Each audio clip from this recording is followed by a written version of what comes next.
Hey guys, welcome back. I have a lot to talk about this week. There's a lot going on, a lot that's been released since Comic-Con, so I'm going to do my best to cover as much of it as I can.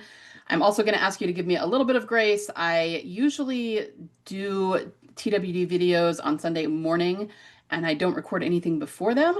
But today I had a bunch of other videos that I was behind on that have nothing to do with TWD. It's for my real work that pays me. Um, and so I've been recording all day, and my voice is probably going to go. I don't just mean like I'm going to lose my voice. I mean, I'm going to trip over my words pretty hard because I don't usually talk this much all at one time. And so we're just going to pray that Liesel's tongue works and is able to, say words. Anyway, so if I'm tripping a little bit more than usual, please forgive me. I will do my best. All right, so I was going through my conversations with my buddies, and there's a few things that I wanted to go over. Um, we're not going to get everything we have talked about. There are whole weeks, especially in the off season when we say hi to each other every day, and that's pretty much it. And then there are weeks like this week where we have, pages and pages and pages of conversation every single day, 7 days in a row, because there's been so much to talk about. So we're not going to get through all of it. But one thing that Gadriel Jones came up with that I think is actually super interesting, and I'm really side-eyeing it, is the fact that there is a Rome in Georgia. Now, other people have probably noticed this before. I don't remember hearing a lot of discussion about it in TD, but that doesn't mean it wasn't there. I may have just forgotten or missed it. But there is actually a city in Georgia that is called Rome. And more, guys, were feeling like she may be there. I mean, that doesn't mean that we won't see her in the Daryl Dixon spinoff or that maybe she's not in uh, uh, Europe for part of it. I mean, we've got all these theories about Emily filming there, and those have not gone anywhere. I'm not saying that's not true, but the Rome in Georgia may be important to the story, in terms of, the Up the Wolves song and how it mentions Rome. So just wanted to put some information forward about this. Number one, even though Emily definitely has been attending random cons in Europe, and that is a thing, she's done a few concerts in Georgia, and no one's really thought too much about that.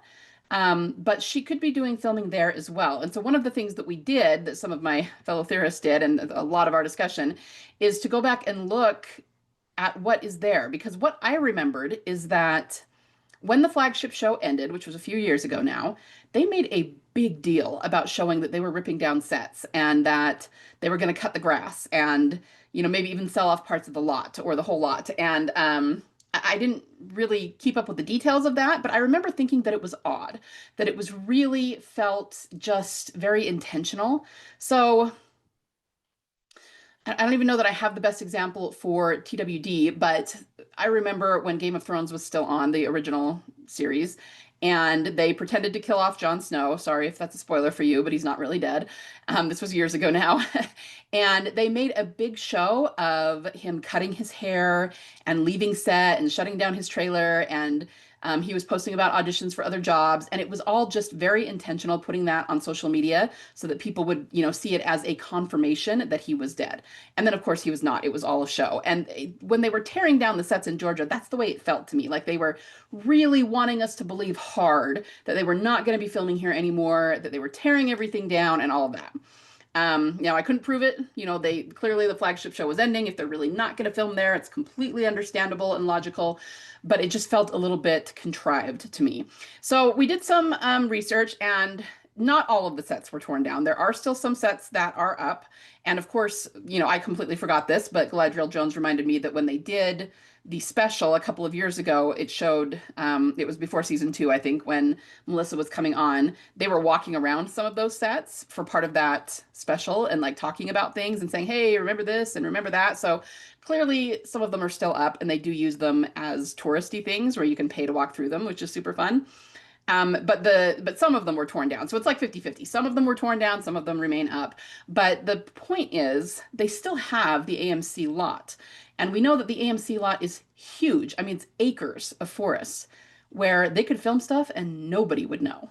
And they did that many times during the flagship show.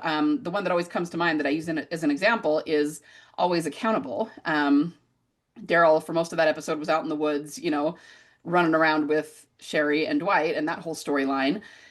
And nobody caught that on cameras at all because they weren't in front of the cameras. They weren't at Alexandria. He was out in the woods, right? And the first time we saw any part of that story was in the trailer because we did see, part of a shot of his hands being tied and him being uh, Dwight's prisoner. But the point is, nobody caught it. The spoiler cameras did not catch it. So anyway, I'm really rambling here. The point is, it would be very easy to have Emily filming things on the AMC lot. Very easy. And she's gone down there several times for concerts, which would be a cover. So we just wanted to point that out, that that's a possibility. And the other thing that that makes me think of in terms of symbolism and arcs is that there is a template that they've used more than once about searching for someone in one place and actually they're back where you left them and that they're not searching there because it doesn't occur to them that they might be back at the start. So I first noticed this pattern at the beginning of, well, no, I guess it's the middle of season 4, when the prison falls. Remember that Maggie left Glenn on the bus, and so then she and Sasha and Bob go looking and find the bus, and they look for him on it, but he's not on it, right?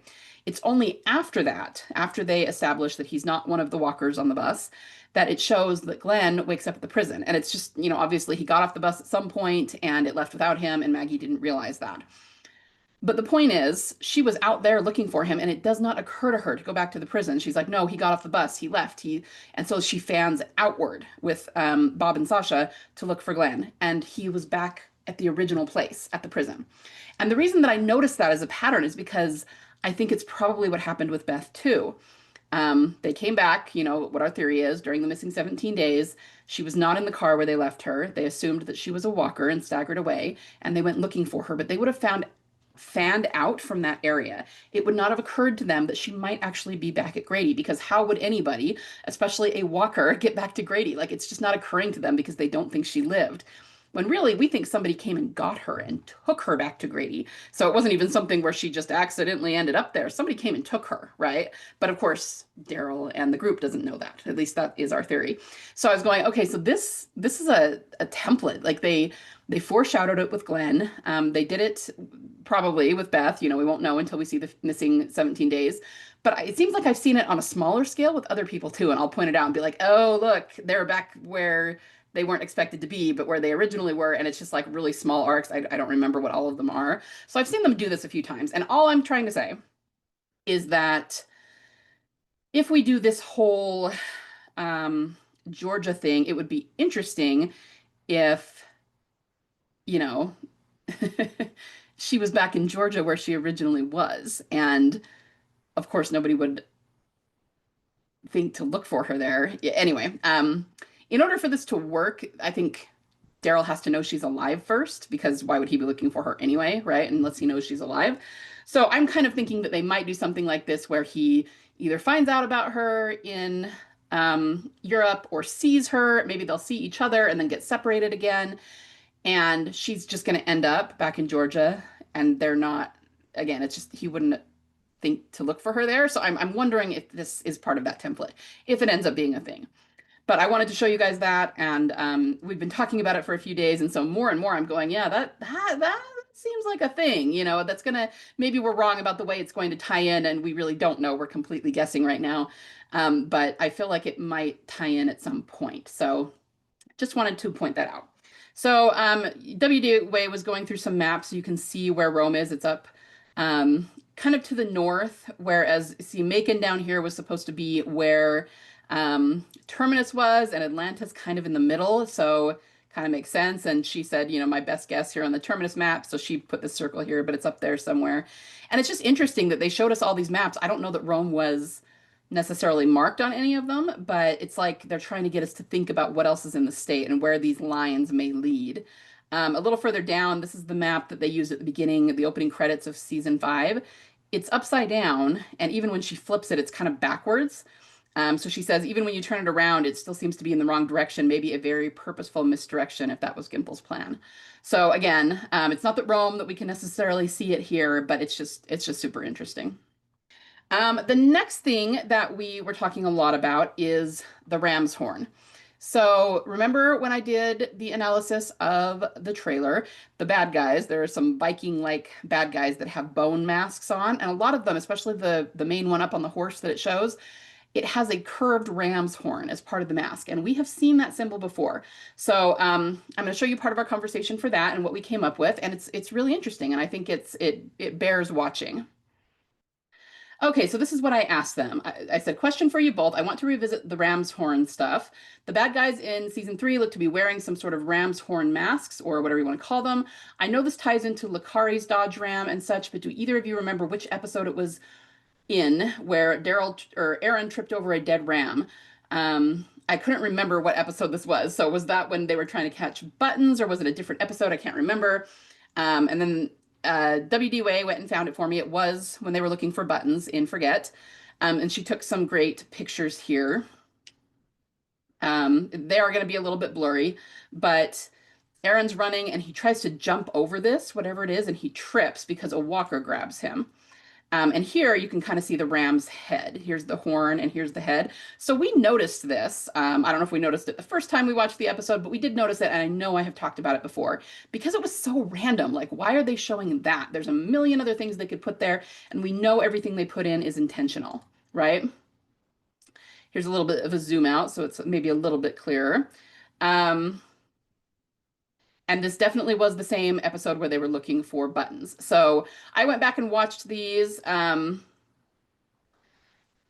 Here, let me read next what I put in there. And I said, okay, so about this ram's head symbolism, maybe hash this out with me when you have time. Aaron, often a Beth parallel, trips over the ram. And if I remember right, and you just watched this, so maybe you can confirm, Daryl comes up and shoots the walker that's coming toward him because Aaron is momentarily indisposed. So Aaron trips and there's a walker trying to get him. Like that's what he trips over is it grabs his leg and then Daryl shoots the walker. That's what I'm saying. And it's a lot like when Beth stepped on the small game trap and Daryl killed the walker for her. But even more than that, I always say that the symbolism of tripping or falling as a way to indicate Beth getting shot and everything that happened at Grady.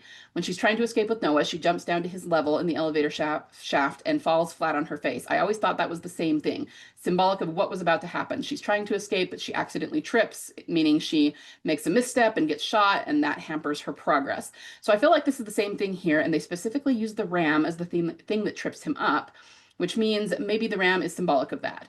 Then we have the whole question of Lakari's Dodge Ram and whether she was left behind in that car or not. I'll hash this out in a minute, don't worry. We can't know for certain either way yet. But now these bad guys are wearing masks made of curled ram's horns. I'm just wondering if this too will lead to Beth in some way, or if we should be interpreting this as Beth symbolism or something linked to Grady, or something like what happened back then, such as a bigger organization Grady was in communication with, so there's lots of possibilities, but this is what I've been thinking about, and I just wanted everybody's thoughts.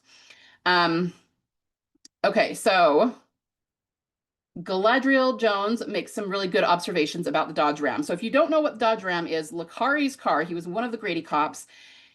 His car was very prominent in the episodes. We saw it a lot. And so there's been some conjecture that maybe this is the car Beth was left behind in. And we don't know that for sure. It's just a theory, right? And she says, I've always been confused about this because a Dodge Ram is a pickup truck, and I didn't remember any pickups at Grady, but the Ram's head was the Dodge logo until about 2010, at which time Ram and Dodge became separate brands under Chrysler. So we're just talking about the logo here, not the model of the car. So that's a really good distinction to make. And then she says, also the word magnum is just an extra large bottle of wine or champagne, such as, magnum of champagne is 1.5 liters. So that's actually also a alcohol symbol, right? Okay. So then both she and W.D. Way give me a rundown of what happens in the scene, and I did go back and watch it after this, but I hadn't yet at this point. So she says, the scene is very loaded. Aaron and Daryl see some walkers in the near distance. Daryl says, I got the far ones, and goes out ahead and shoots one of the walkers with a green arrow. Excuse me. Aaron is coming up behind him, but he's grabbed by a walker who snags his ankle. The walker is trapped under what seems to be a large gutted ram. Aaron chops off the walker's hand, possible foreshadowing, and then Daryl comes over and puts his boot into the walker's head, just as Beth did in Slabtown. So Daryl didn't actually shoot the walker, which I originally thought. I was trying to remember. He uses the heel of his foot to smash its head, which is exactly what Beth did, okay? So that's important. The fact that it's a ram is pretty random. The ram's head is also near severed off. It wouldn't be unusual to find a male sheep running loose in a rural apocalyptic area, but the choice seems definitely purposeful. They're searching for a horse. They could have just used a deer, which would be the least objectionable, most obvious choice here. Okay, then she goes to the Magnum, which is Licari's car. The attackers in the DD3 trailer are wearing a couple of different kinds of masks. Okay, this isn't about the car. Here we go, down here.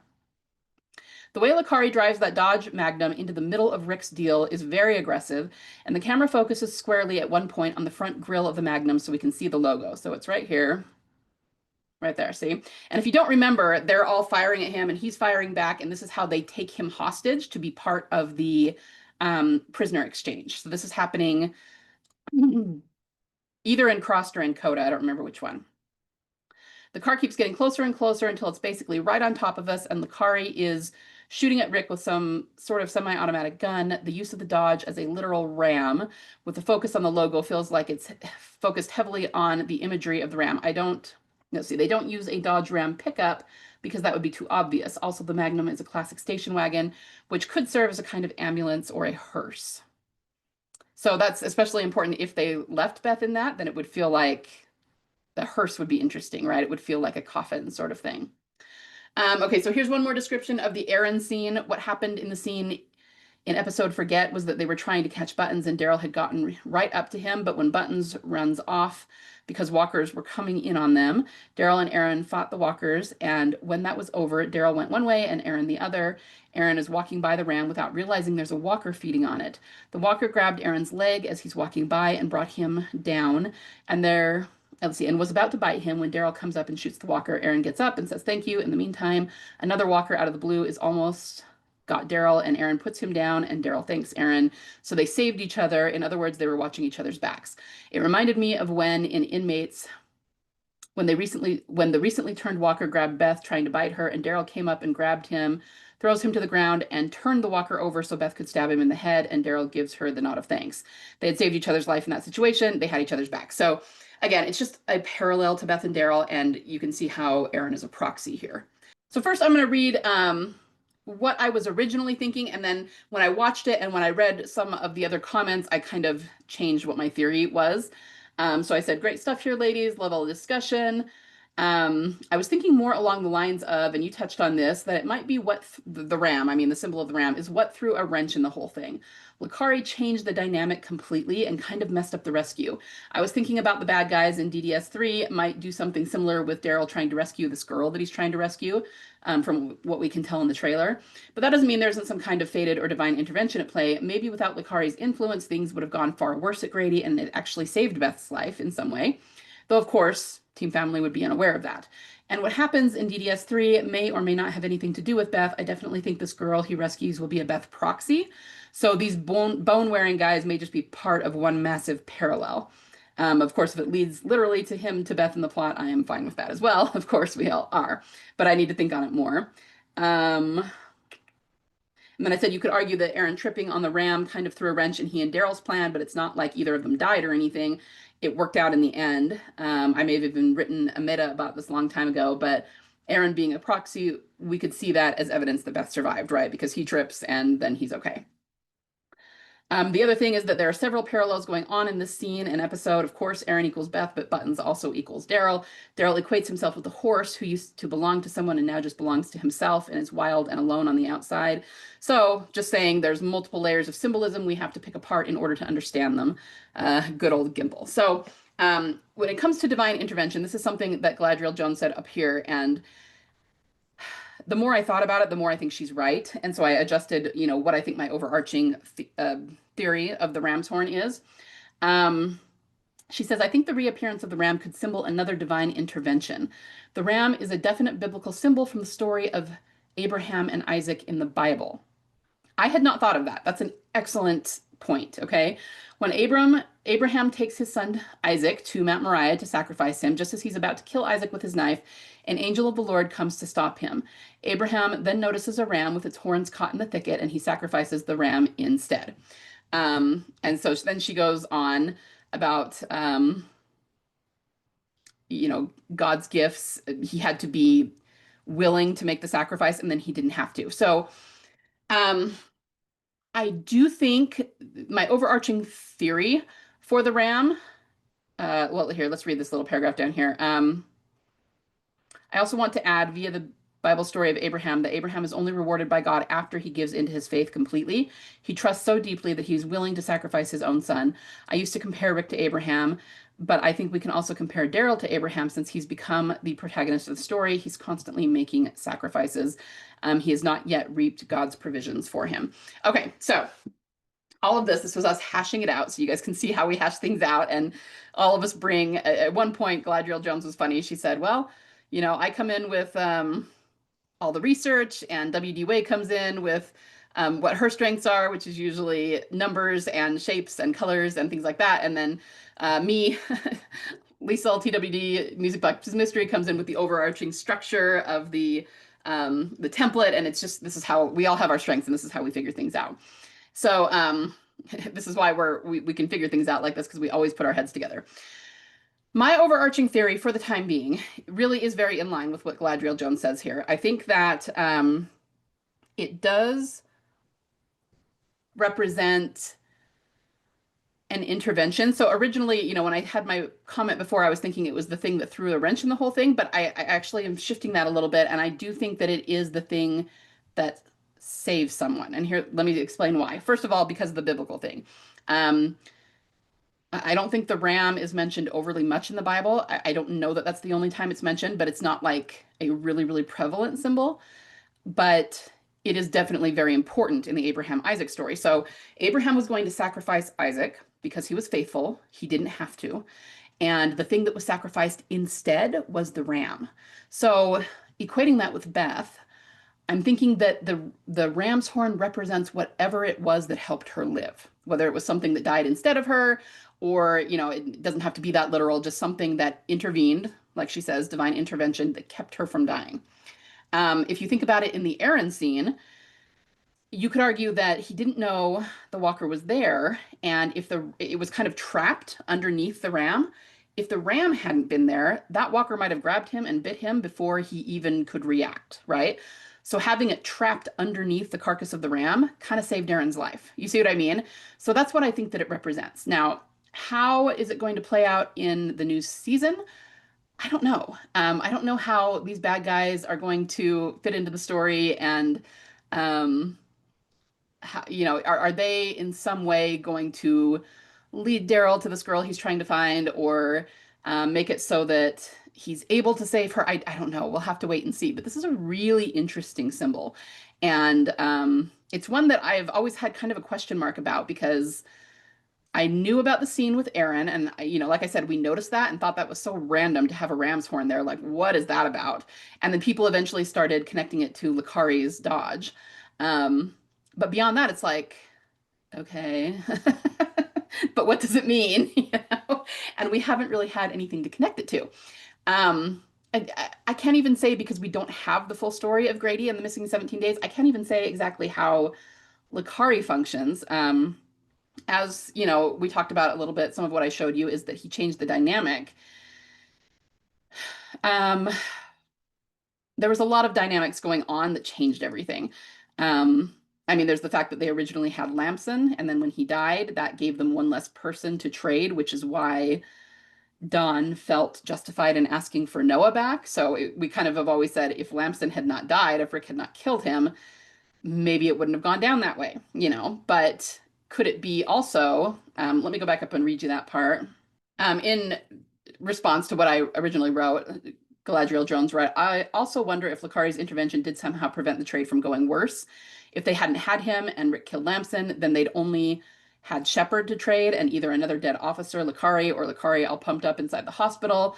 They had to make the trade for both Beth and Carol. Without Lakari, they'd have had only one hostage to trade, and no way was Rick leaving Carol behind, who would certainly volunteer over Beth. She was trying to escape Rick's group anyway in season 5, and I believe she'd want Daryl to be happy. Things might have ended up in a horrible shootout, and far more people might have ended up dead in that little hallway that day. Of course, we don't know what's going on, but it seems like the village coming under attack by the Ram guys and his tribal enemies, some greater protector faction uses this to extort human sacrifices from their leader and in exchange gives them guns. Definitely an intriguing argument. So you get the idea. You could pull in Lamson, you can pull in the third unseen guy theory. I mean, there's a lot of things going on, but we just don't know because we don't have the full story. So I'm sorry this was so long. I just wanted to present this to you guys, and that it's something we've been talking about a lot the last week. And it's interesting because, it would be interesting anyway, because it's something that revolves around season five, but, and specifically Grady. But now we're going to be seeing it in Daryl Dixon season three, the same symbol. And so I'm going to be keeping a very, very close eye on these guys and their symbolic significance. So yeah, I think that's all I have for this. We also talked a lot about different clips of interviews that came out this last week and were posted, and I'm pretty sure those are covered in asks people are sending me. So I'm not going to go through all of that here. Hopefully I'll be answering them, talking about those clips and things in other videos. So I'll call it there, and I'll have another video for you in a couple of days.